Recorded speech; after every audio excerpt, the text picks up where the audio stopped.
Welcome to our YouTube channel. Don't forget to like, subscribe and share the videos. Samvatsara Shubhakanksha.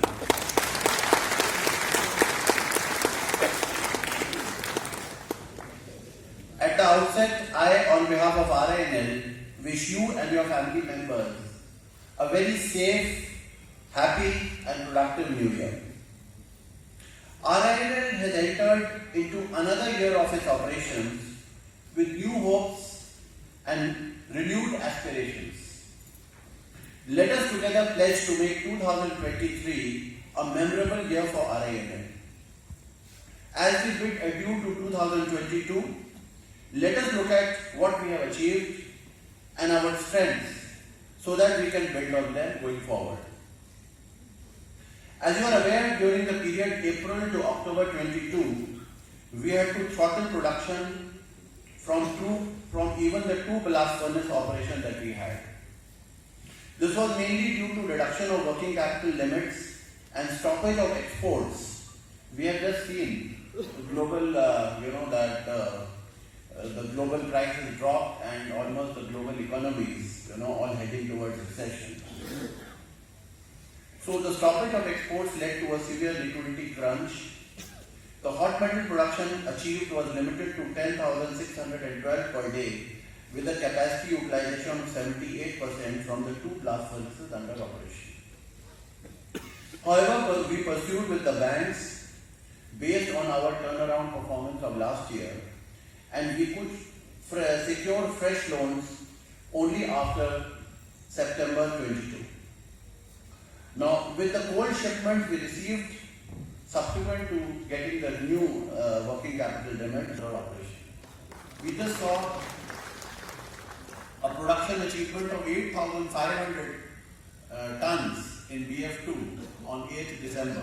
I think that really is a testament to what we can achieve given, if we could get all the raw materials that we require.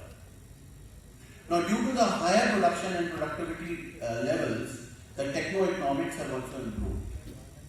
As the coal prices have also reduced, the contribution margins have increased to about 5,000 rupees per ton in December.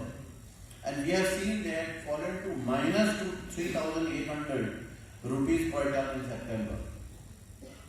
So with this increase, I think that we can be satisfied with the fact that your company has become EBITDA positive for the month of December. I think this is a big significant achievement. Now, 5,000 rupees per ton contribution, it is still very less, compared to where we have to become. We have to go to a contribution of at least 10,000 rupees a ton. And with the production level that we achieved of 4.13 lakh tons of saleable steel, this is still not good enough to cover our monthly fixed costs. So going forward, we have to step up our production and we have to step up our techno-economics and do whatever we can to bring down our costs. So there were quite a few feathers in the cap of the production collective. The best production of hot metal achieved in BF1 and BF2 for any calendar year with a production of 2.12 and 2.2 million tons respectively. I think let us give them a big round of applause. My operating units in blast furnace 1 and blast furnace 2 who operate very difficult conditions to make sure that we keep our production to beyond our capacity. Now, production of 8,500 tons per day was the new peak for BF2, and a production of 16,200 per day was the best daily production from the two furnaces any time since inception. In SMS2, 15 heats in a shift and 44 heats in a day were the new shift and day peaks from any single converter operation. Now in SMS1, best lining lives of 6,753 heats was achieved in September from converted steel. So even though things were very difficult outside, in the month of September, we achieved our best lining life. SDM and STM They achieved the best calendar year production figures along with the best third quarter performance. The year also saw RINL achieving another milestone in its efforts towards maintaining leadership position in energy conservation. RINL was awarded National Energy Leader consecutively for 4 years after winning Excellent Energy Efficient Unit Award for 6 successive years from 2017 to 2022 by CII Corporate Green Business Center at Hyderabad. I think let's give a big applause to our works and particularly our engineer and our energy management department, for achieving this. The specific energy consumption was reduced. It had gone up to 7.05 gigagallons per ton cast steel, but we managed to reduce it to 6.22 in the month of December with the improved operations. Now, in the area of expansion and modernization, there have been notable progress which have been made. At the 4-wheel plant, more than 2,000 LHD wheels complying with the very stringent requirement of railway standards have been produced.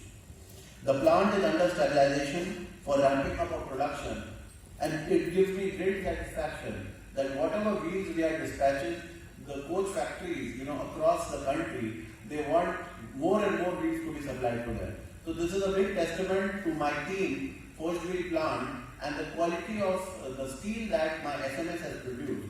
That we are producing maybe one of the best quality, the highest quality LHD wheels in the world, not just in the country, in the world. What I understand is that the quality standards that RDSO has given us for the LHD wheels, that kind of quality standard does not exist anywhere else in the world. There is no parallel. So that that is a tantamount to what we really can achieve. The Bhu oxygen plant is on the verge of commissioning.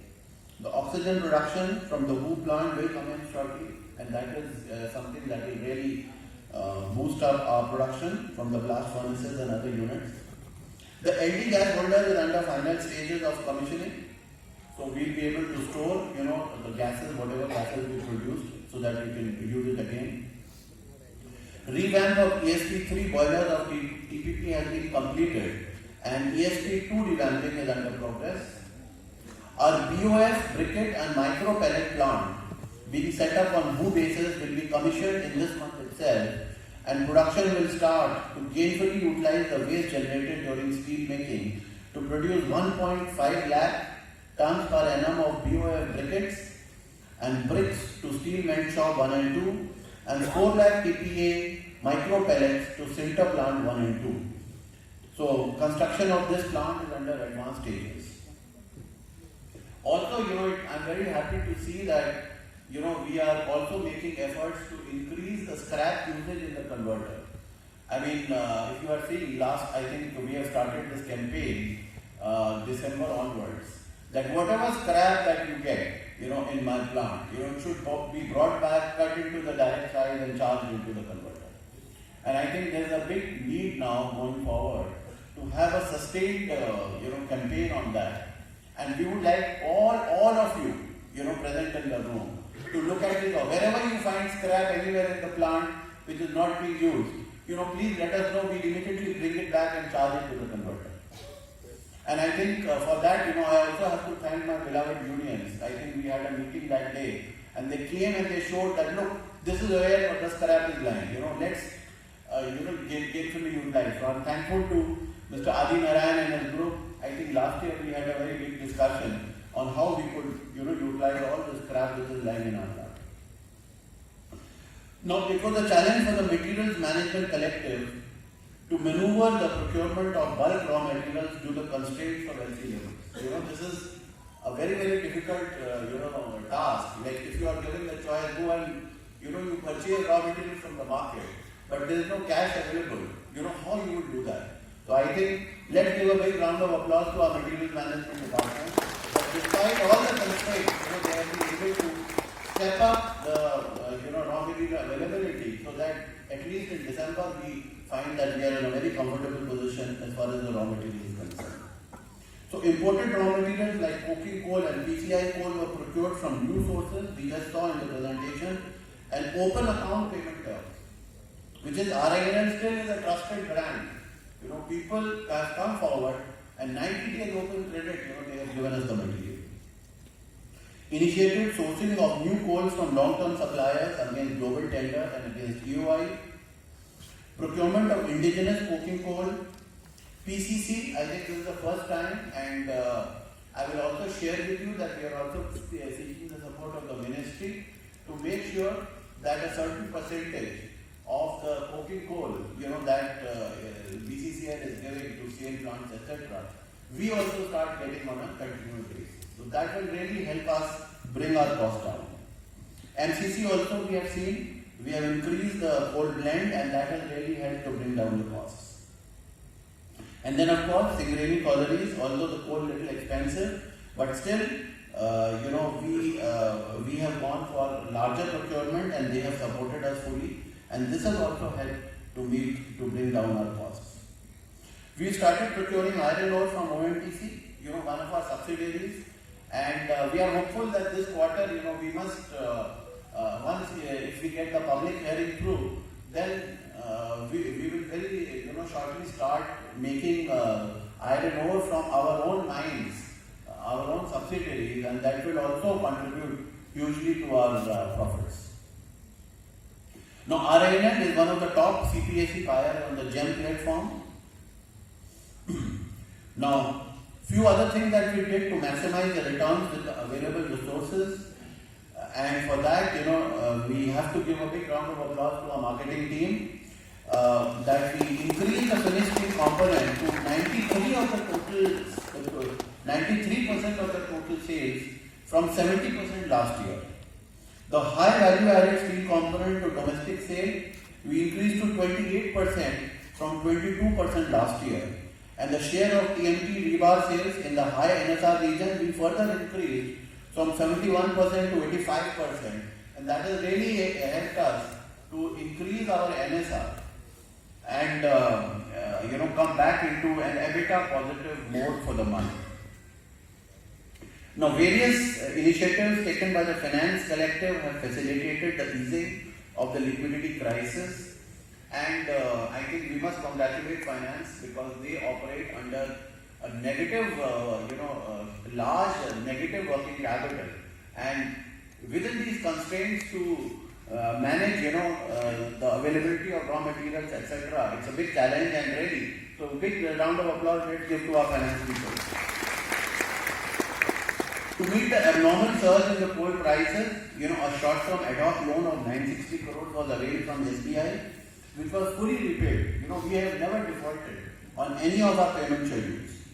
Corporate loan of 1500 crores was availed from SBI for a period of 6 years, which was repaid in June, and then fresh loan of 1500 crores was again sanctioned for a tenure of 6 years. That will really help us with our raw material procurement. IDBI Bank, they have also enhanced the working capital limit from 1500 to 2000, that they gave us another 500 crores at competitive rates, and we also started using the loans. Now the credit rating agency has improved RINL's outlook from stable to positive, based on our improved financial results last year. With the optimization of manpower, technology was harnessed to streamline existing manual processes and achieve paperless processing of HR services, like auto-generated MIS reports, COVAC booster dose module, online paternity leave module, and the improvements in the non-executive ACR module. Certain policy interventions like paternity leave for male employees and review of perks and allowances under cafeteria approach have further allowed flexibility to the employees. 3 teams participated in the International Convention on Quality Control Circles at Jakarta, Indonesia, and all 3 teams bagged gold awards. I think this is a testimony to where we stand on a global platform, showcasing the importance of employee participation in the improvement initiatives. RINL received Rajbhasha Kirti Puraskar, first prize for official language implementation for the year 21-22 from the Ministry of Home Affairs. We also received Kirti Puraskars for our in-house magazine Sugandh, and Town Official Language Implementation Committee, Tolik, Visakhapatnam. RINL also received the prestigious Swachhata Pakwada Award 2021 and the first prize from the Ministry of Steel. In fact, the visitors to our steel township, Madam, our additional secretary had come, Madam Sukriti Lekhi, and she really complimented the way we maintain our township. So I think big round of applause for all of you. That whoever comes to our township, even the additional secretary from CVC had visited, and she was all praised. She was saying that your roads, your trees, everything is so beautifully maintained. So I think all of us can give ourselves a pat on the back for the way we are maintaining our the township and the forest and all the surroundings. We received the certificate of appreciation by the evaluation panel of BML Munjal Award 2022 in our efforts of learning and development and the role in driving business excellence. Now looking ahead, we have a very critical quarter coming up. We should not rest on our laurels. We need to work even harder to sustain our position in the market. So firstly, what we have to do is see any steel plant. It will start producing positive results only once each and every equipment of this plant is utilized. So we have already made plans to step up the production from the existing level. Right now we are 15,000 tons per day. We have to increase to 16,000 and maybe beyond. We are even looking at how, if we get oxygen, then we can even increase it to 17,000 tons a day, which is like unprecedented, in the history of RINL.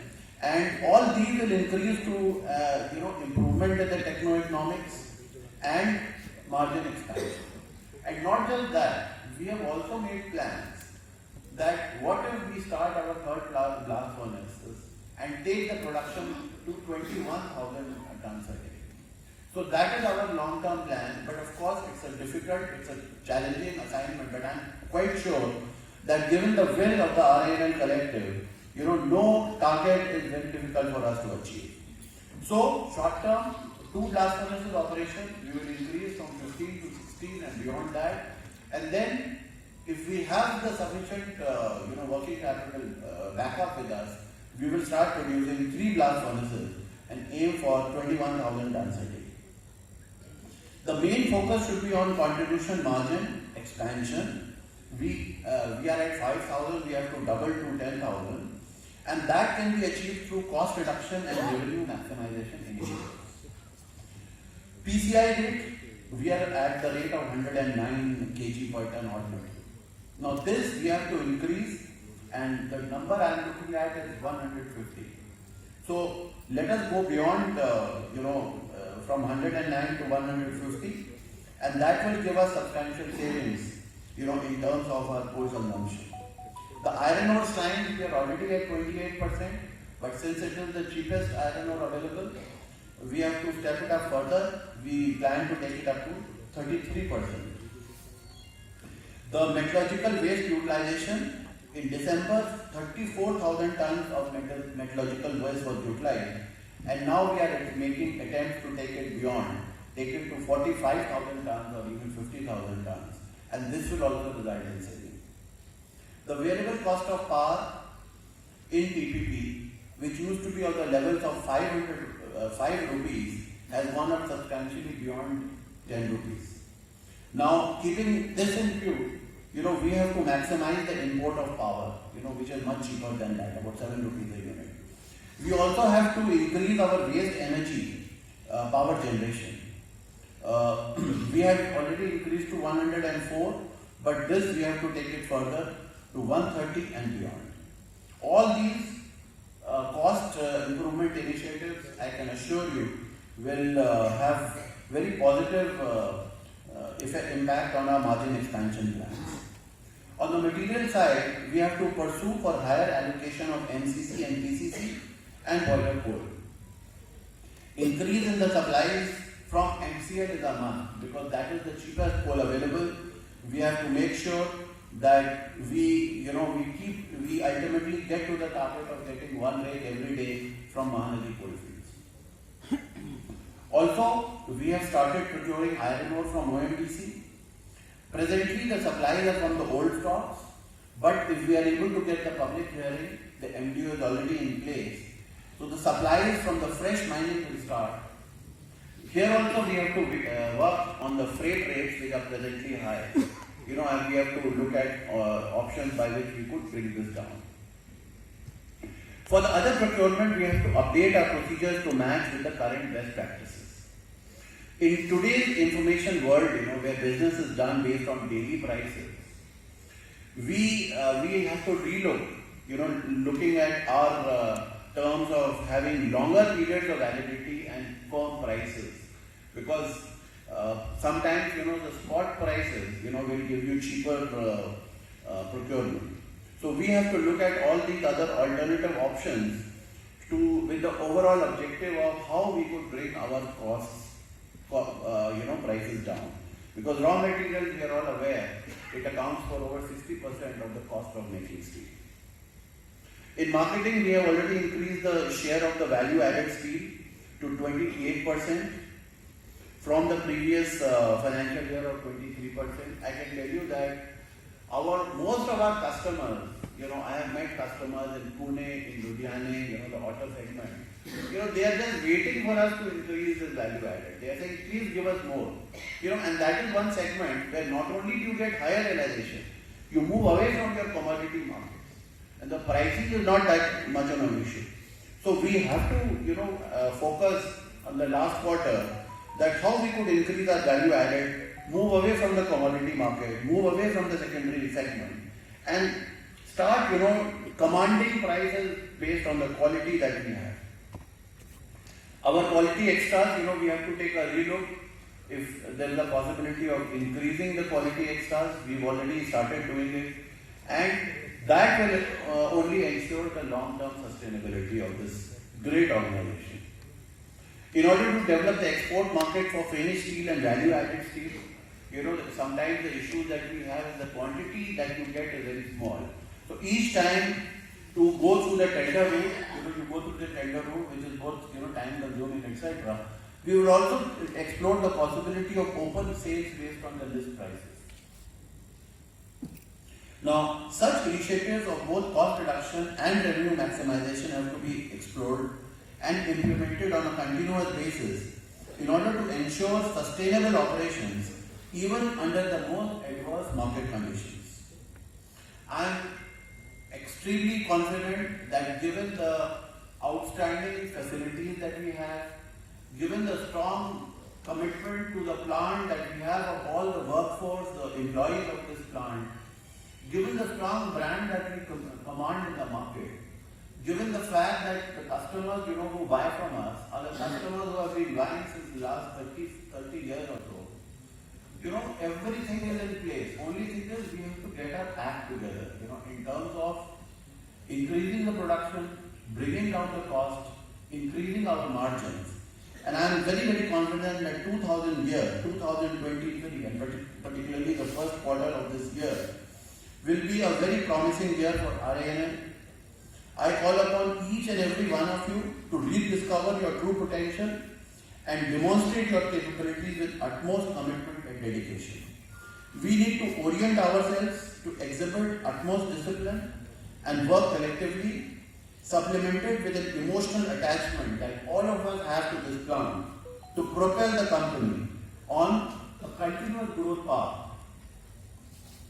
So, I think today is, let us pledge that we will make the last quarter of this financial year a memorable one and create records on all fronts, whether it is production, whether it is marketing, whether it is materials, whether it is human resources, so that people really, when they look at our plant, they say that, oh, this is how RINL is doing it, and so we create a benchmark for others to follow. So that should be our objective, and I am very, very confident that with the commitment which I see all around me, we will definitely make it happen. So let us make last quarter of 22-23, the most memorable for RINL in the history of RINL. So thank you so much, and 3 cheers for RINL. Don't forget to like, subscribe and share the videos.